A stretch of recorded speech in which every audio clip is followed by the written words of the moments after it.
E aí ele começou a entrar, ele entrou para mudar a política, estava muito destinado a isso. Ele primeiro foi prefeito de uma cidadezinha chamada Nuevo Cuscatlán, que é pequenininha, bem pequenininha. E ele fez dessa cidade um laboratório de comunicação. Então ele fez uns negócios nessa cidade. Lá. Puta, ele fez um negócio puta inútil, assim. Tipo, pegou um balão, aí fez o balão subir, não sei quanto, na atmosfera, pra tirar uma foto da cidade e mostrar que agora era uma cidade científica. Quando vocês...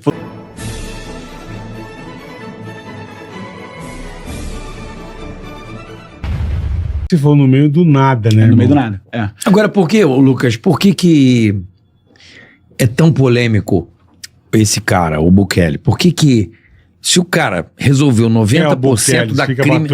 Bukele é o presidente do El Salvador, eu acho que o Lucas pode explicar melhor, obviamente, mas por que ele é tão questionado, tão polêmico? Porque ele não cumpre os direitos humanos. Porque o cara resolveu 90% da criminalidade. 90%. Que o país era um caos. El Salvador era um caos de violência, assim como o Rio de Janeiro. Tipo, esse bobeiro estava um pouco pior que o Rio, como o Ceará também. Acho que o estado do Ceará hoje... Bahia. São estados que sofrem muito, com muita violência e a criminalidade. Por quê? Por que ele é tão... mal visto, assim, pela imprensa? Eu acho que ele não joga, para dar resposta simples, ele não joga o jogo que todo mundo gostaria que ele jogasse. Eu me esforcei muito nessa pesquisa que a gente fez lá, a gente levou um time, pegou muita fonte e tal, para entender qual é o limite daquilo que ele estava fazendo. Ele fez uma série de coisas, tá? Ele vem meio outsider da política, ele era um empresário jovem, filho de palestino, é o 10º filho do que a pai esquerda odeia. O cara é filho de palestino, mas a esquerda faz questão de colocá-lo como... Ele se coloca... Ele é um palestino fora da Palestina, né? Entendi. Ele deu certo, o cara é empresário. Então ele era empresário, ele tinha uma agência de marketing, comunicação, que inclusive fez muita campanha eleitoral, foi bem sucedido e tal, um cara de boa instrução, educação, nasceu numa família boa. Resolveu ir pra política. Resolveu ir pra política, diz ele que pro legado. E ele foi pra política com uma cabeça bem diferente. Ele foi pra política com aquela cabeça meio... Eu sou o CEO de El Salvador. E como ele era marqueteiro, ele soube fazer ali um jogo de muita visibilidade. Ele virou o presidente TikToker. Ele pensava no filme que ele ia fazer. Então nada que ele fizesse... na rua poderia não ter uma versão em filme. Mais ou menos como o prefeito de Sorocaba. Acho que melhorado, né? Não, tudo bem, faz os vídeos. Sorocaba tá de brinks, né? Ele mostra tudo, ele faz... Parece batata. O fenômeno é meio global. O fenômeno é meio global, assim, mesmo, aconteceu em vários lugares, né? Mas o Bukele é publicitário. A expertise dele é fazer esse negócio. Então ele, por exemplo, ele começou a chocar quando ele fazia campanha de boné pra trás, óculos aviador, tênis New Balance, calça jeans e os pés em cima da mesa com filtro amarelado e postar nas redes. Ele fazia pronunciamento assim, entendeu?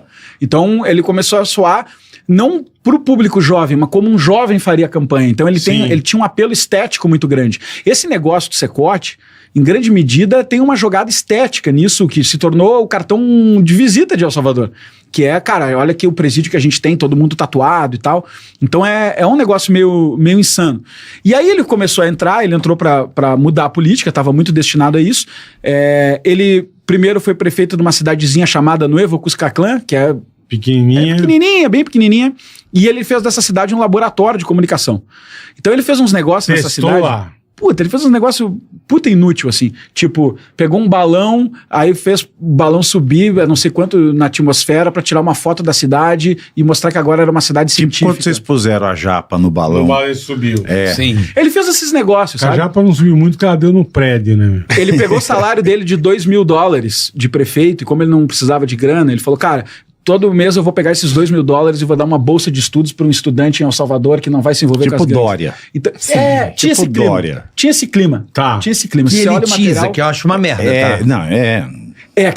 Ele não... O Bukele o Dória, não quando dava o salário... É um menosprezo, É do né? tipo assim, mas eu dou o meu salário. Do tipo assim, quer dizer então que a gente só vai colocar cara rico no poder? Porque um prefeito, um cara que às vezes é um professor... Mais humilde. Mais simples assim... Precisa do dinheiro, porque ele tá trabalhando, Exato. né? Eu quero que seja bem remunerado para que trabalhe de verdade, não é verdade? Cara, mas é marketing, né? Lógico. Resumindo, é marketing, né? Até porque prefeito que quer ganhar dinheiro não ganha dinheiro com salário. Aqui no Brasil. Importante lembrar, né? Então, é marketing. E ele fez esses marketings e ele dali saiu para a prefeitura, isso em 2015, de São Salvador, que é a capital de El Salvador, que é considerada já foi pro grande, já. Já é considerada a antessala da presidência El Salvador. E ali ele acertou algumas pautas. Por exemplo, de novo, tudo as pessoas tinham que ver. E tudo ele tinha que comunicar no digital. Então ele tinha que fazer coisas que as pessoas vissem na rua e sentissem a diferença no dia a dia. E também todo o país visse no digital.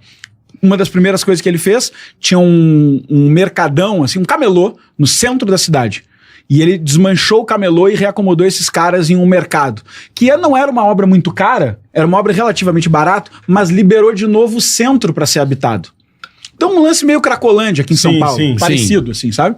Libera lá, só que o problema não era droga, o problema só que lá tinha trabalhador, né? O Brasil, exatamente. Aqui tem... Não, mas eu entendi. Craqueiro e morador em situação de rua. Aí a galera fala, pô, legal. E aí o cara filma, ele faz aqueles antes e depois, olha como é que era e tal. Olha o que eu fiz. Cara, legal. Não, então, isso é muito bacana. Porque aqui em São Paulo, a Cubaninha, outro dia ela foi lá na 25 de março, baixou Jesus no templo, ela começou a virar as barracas de camelô. A Cubaninha. A Cubanita, a vereadora. Da gente, Como é que é o nome dela? A Zoe. A Zoe. Ela virava a mesa. Sentou a mão nela? Não, porque tava filmando, né? Ela foi lá pra filmar, ela foi fazer isso aí. Ela é vereadora, pra tirar o camelô da cidade. Só que ao invés dela propor um camelódromo, ao invés dela propor algo que o Bukele fez, ela ia lá. E tantos imóveis desabitados no centro, né? Mas isso é importante, cara, porque às vezes a gente se confunde. A gente tá falando de um político tiktoker e tal, e a gente tá muito acostumado com o cara que grita muito no TikTok, faz uma militância muito incisiva. O Bukele não é esse cara. O Bukele é um cara institucional. Ele não chega gritando, falando berrando, alto, jogando as coisas. Não, ele se comunica sempre como uma propaganda de uma empresa. Entendi. Ele é muito cuidadoso na comunicação, ele vai na manha. Então ele fala duro, ele fala coisas difíceis, mas você sabe, você compara, você vê assim que ele tá equilibrando o discurso, o tom de voz, ele é um cara comunicador, tá? E ele começou, outra coisa que ele fez na capital foi iluminar a capital, nenhuma esquina sem iluminação. Pô, isso aí pra galera foi... Era uma bosta a iluminação? É horrível. Ou não tinha? Era horrível. Era uma merda. Tinha, mas sabe a coisa? Uma merda, tudo escuro, aí tem mais crime, vou iluminar a cidade. Vou deixar tudo iluminado de noite, o cara vai conseguir ver tudo, etc e tal. Isso pras pessoas era, pô, quem é esse cara que tá fazendo isso aí? Mas tipo, ele conseguia isso da onde? Patrocínio, tinha grana? Filosofia simples. Acho que a parte mais difícil é essa. Governo de poucas coisas, razoavelmente baratas, mas muito bem divulgadas. Essa era a ideia. Eu vou fazer até porque ele é publicitário, né? Eu vou fazer pouquinho. Coisa barata, pouquinho. E eficiente. E que todo mundo vai ver todo dia e fala, pô, olha que legal isso aí, entendeu? Olha que legal isso aí.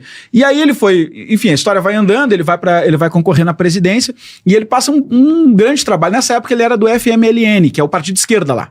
É o partido de esquerda. Farabundo Martí pela Libertação Nacional. Farabundo Martí foi um cara da Revolução Agrícola lá atrás e esse é um partido em homenagem. Esse Farabundo... Farabundo Martí. E esse cara, esse partido é um partido... Farabundo, Pag.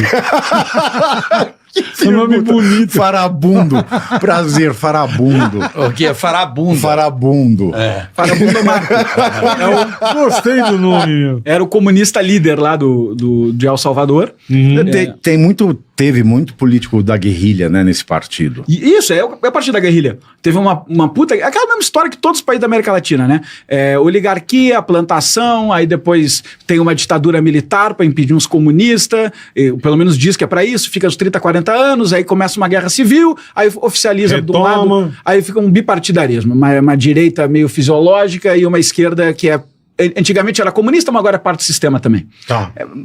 Como algum país que a gente conhece. Tem alguns, né? Tem alguns que a gente conhece, assim, né? Bem próximo. México é assim. O Brasil, né, meu? Mais pra cima, né? Então é a mesma história. E aí, só que o que aconteceu é o seguinte, cara, e eu acho que a gente vive um momento parecido aqui, por isso acho que tanto candidato quer beliscar esse negócio do Bukele. O povo depois lá da pacificação, redemocratização, etc., os caras viveram 20 anos de governo dessa direita meio fisiológica. Um PSDB, para facilitar aqui.